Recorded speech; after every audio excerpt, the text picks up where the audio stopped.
नमस्कार मित्रांनो, आपण एक गोष्ट समजून घेऊयात, पण त्याआधी चॅनेलला लाईक, सबस्क्राईब आणि शेअर करायला विसरू नका. एकदा एक पक्षी गात होता आणि एक माणूस आळ्याने भरलेला डबा घेऊन चालला होता. तर त्या पक्ष्याने त्या माणसाला विचारले, "तू कुठं चालला आहेस? तुझ्या डब्यात काय आहे?" तेव्हा त्या माणसाने उत्तर दिले, "या डब्यात आळ्या आहेत आणि त्या मी बाजारात घेऊन चाललो आहे. बाजारात जाऊन त्या आळ्या देऊन त्या आळ्यांच्या बदल्यात मी पिसं घेणार आहे." मग त्या पक्ष्याने सांगितले, "माझ्याजवळ खूप पिसं आहेत. मी एक पीस काढून तुला देईन, म्हणजेच मला आळ्या शोधाव्या लागणार नाहीत."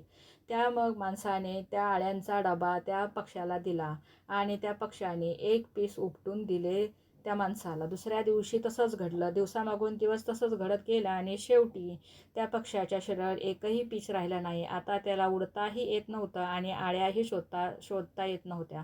तो कुरूप दिसू लागला. त्याचं गाणं थांबलं आणि लवकरच तो मरून गेला. यातून आपण काय शिकलो होतं? पक्ष्याला अन्न मिळवण्याचा जो मार्ग सोपा वाटत होता, तो प्रत्यक्षात खडतर मार्ग निघाला. आणि आपल्या आयुष्यातही असंच घडत असतं. पुष्कळ वेळा आपण सोप्या मार्गाचा, सहज साध्या मार्गाचा शोध घेत असतो, पण वास्तवात तोच मार्ग खूप कठीण होऊन बसतो.